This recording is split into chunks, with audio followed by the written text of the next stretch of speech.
Subhanahu wa ta'ala. Akan tetapi kalau kita lihat fakta di zaman sekarang, masjid sudah cantik, masjid sudah megah, masjid sudah difasilitasi lengkap oleh pengurus-pengurus BKM. Akan tetapi apa? Seluruh umat muslim, bahkan ada di beberapa di penjuru dunia ini, umat muslim enggan untuk berkunjung ke rumah Allah Subhanahu wa ta'ala. Bukankah kata Allah Subhanahu wa ta'ala, orang-orang yang senantiasa memakmurkan masjid sudah tentu beriman kepada Allah serta hari akhir. Bagaimana akan orang-orang yang tak mau memakmurkan masjid? Maka dijelaskan di kitab Niyadatul Mujtahid, orang-orang yang senantiasa tak mau memakmurkan masjid, orang-orang yang senantiasa tak mau berkunjung ke masjid untuk melaksanakan ibadah salat, maka jelaslah dikatakan di dalam kitab Tanbihul Ghafilin, mereka itu adalah orang-orang kafir yang nyata. Maka hadirin kaum muslimin sedang salat Jumat rahimahullah. Maka jika ada seseorang muslim yang mereka beraku beriman kepada Allah Subhanahu wa ta'ala, mereka mengaku dirinya Islam, akan tetapi mereka tak mau mengunjungi rumah Allah Subhanahu wa ta'ala, maka ini hadirin, mereka sudah dianggap kafir oleh Allah Subhanahu wa ta'ala. Masyarakat muslimin sedang salat Jumat rahimahullah. Selanjutnya Allah Subhanahu wa ta'ala menyambung ayat tersebut. Wa aqamas salata wa ataz zakata wa lam yakhsha illallah. Maka orang-orang yang senantiasa memakmurkan masjid sudah tentu beriman kepada Allah, sudah tentu beriman kepada hari akhir, dan sudah tentu orang-orang yang memakmurkan masjid itu menegakkan ibadah salat lima waktu dan senantiasa mereka menunaikan ibadah zakat. Salat adalah merupakan tiang agama. Maka dikatakan di hadisnya baginda Rasulullah sallallahu alaihi wasallam, as-salatu imaduddin faman aqamaha faqad aqamaddin wa man tarakaha faqad hadamaddin. Yang artinya salat itu merupakan tiang agama. Barang siapa yang menegakkan ibadah salat, maka ia menegakkan agamanya. Dan barang siapa yang melumpuhkan salat, barang siapa yang meninggalkan ibadah salat, maka ia telah melumpuhkan agamanya, yakni agama Islam. Masyarakat muslimin rahimakumullah, kalau kita lihat di zaman sekarang, banyaknya pemuda, banyaknya umat muslim yang senantiasa mengaku beriman kepada Allah, yang senantiasa mengaku beragama Islam, akan tetapi mereka tidak pernah mau melaksanakan ibadah salat. Maka dijelaskan di dalam hadisnya baginda Rasulullah sallallahu alaihi wasallam, bainal 'abdi wa bainal kufri tarkus shalah. Di antara yang membedakan umat muslim dengan umat kafir ialah meninggalkan salat. Jika mereka meninggalkan salat, maka mereka dianggap kafir yang nyata oleh baginda Rasulullah sallallahu alaihi wasallam. Akan tetapi di hadis lain diterangkan bahwasannya seorang laki-laki yang sudah mukallaf, maka wajib atas dirinya melaksanakan ibadah salat lima waktu itu adalah di masjid. Maka ditegaskan di dalam hadisnya baginda Rasul, barang siapa seorang laki-laki yang sudah mukallaf melaksanakan ibadah salat lima waktunya di rumah, maka akan aku bakar rumahnya. Maka hadirin jamaah rahimakumullah, di zaman sekarang, di seluruh penjuru dunia, di seluruh penjuru dunia tidak mempergunakan hukum syariat agama Islam.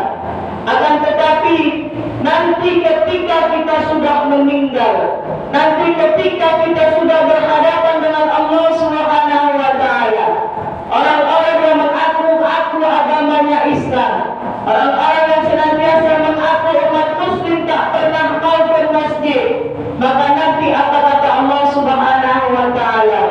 Aku sudah siapkan tempat di neraka, yakni di neraka Jahannam Allah Subhanahu wa ta'ala. Maka hadirin kaum muslimin sedang salat Jumat rahimahullah, adapun keutamaan orang-orang yang senantiasa memakmurkan rumah Allah, yakni masjid. Yang pertama mendapatkan rumah langsung di surganya Allah Subhanahu wa taala. Sebagaimana sabdanya baginda Rasulullah sallallahu alaihi wasallam, barang siapa yang senantiasa membangun sebuah masjid dikarenakan Allah Subhanahu wa taala, walaupun seukuran sarang atau kandang burung atau lebih kecil dari itu, maka Allah Subhanahu wa taala akan membangunkan untuknya rumah di dalam surganya Allah Subhanahu wa taala. Hadis riwayat Ibnu Majah dan Baihaqi.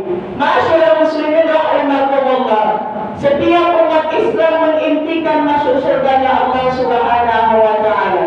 Akan tetapi ada salah seorang nanti langsung Allah jemput.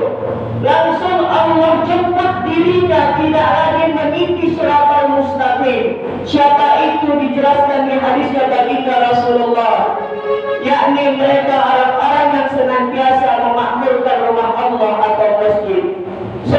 Selanjutnya yang kedua ialah mendapatkan pahala yang berlipat ganda, sebagaimana sabdanya atau firman-Nya Allah Subhanahu wa taala, yang artinya perumpamaan orang-orang yang berinfak, yang dikeluarkan oleh orang-orang yang menginfakkan hartanya di jalan Allah Subhanahu wa taala, adalah mereka serupa dengan sebutir benih yang menumbuhkan 7 bulir, yang mana pada tiap-tiap bulir akan menumbuhkan 100 biji. Allah Subhanahu wa taala melipat gandakan ganjaran bagi siapa-siapa yang Dia kehendaki, dan Allah Subhanahu wa taala maha luas karunia-Nya lagi maha mengetahui.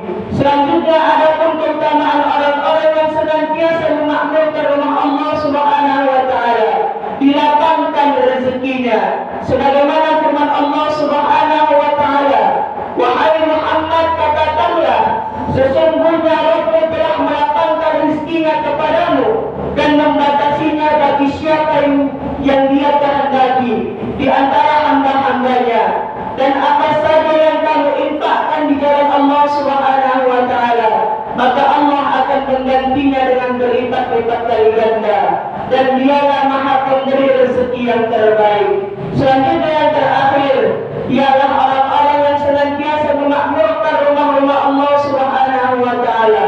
Allah akan hapus dosanya semasa ia lagi hidup. Sebagaimana sabdanya baginda Rasulullah sallallahu alaihi wasallam, sedekah itu dapat menghapus dosa sebagaimana air itu dapat memadamkan api. Hadis riwayat At-Tirmizi. Ma'asyiral muslimin sedang salat Jumat rahimakumullah, bukan hanya sedekah yang dapat menghapuskan dosa, akan tetapi ada kata Rasulullah sallallahu alaihi wasallam, satu amal yang cukup kita kerjakan dengan tenaga, yakni memakmurkan rumah-rumah Allah Subhanahu wa taala. Allah akan jamin hidupnya di dunia, serta Allah akan jamin hidupnya nanti di akhirat dengan penuh kebahagiaan, yakni di dalam surganya Allah Subhanahu wa taala. Maka ma'asyiral muslimin sedang salat Jumat rahimakumullah, mari kita sama-sama memakmurkan rumah Allah Subhanahu wa taala. Jangan kita malah menjadi provokator untuk perpecahan orang-orang yang senantiasa sudah memakmurkan rumah-rumah Allah. Banyak di zaman sekarang ini hadirin, kaum muslimin sudah mau memakmurkan rumah-rumah Allah, akan tetapi ada satu orang iblis, akan tetapi ada satu orang syaitan yang datang untuk memprovokatorinya, agar supaya kaum muslimin yang senantiasa memakmurkan rumah Allah itu berpecah belah, berselisih paham, dan mengakibatkan pergaduhan di antara orang-orang yang senantiasa mau memakmurkan rumah Allah Subhanahu wa taala. Maka orang-orang yang seperti ini diancam oleh baginda Rasul, apabila engkau menjadi seorang provokator, apabila engkau menjadi seorang perusak di antara umat muslim yang mau memakmurkan rumah Allah, maka engkau sudah dikatakan kafir, maka engkau nanti tempat engkau di neraka Allah Subhanahu wa taala. Maka hadirin kaum muslimin sedang salat Jumat rahimakumullah, mudah-mudahan Allah Subhanahu wa taala memberikan kekuatan kepada kita, memberikan kesehatan kepada kita sehingga kita dapat mampu untuk memakmurkan rumah-rumah Allah Subhanahu wa taala. Bukan kita menjadi provokator bagi orang-orang yang senantiasa mau memakmurkan serta menghidupkan rumah Allah Subhanahu wa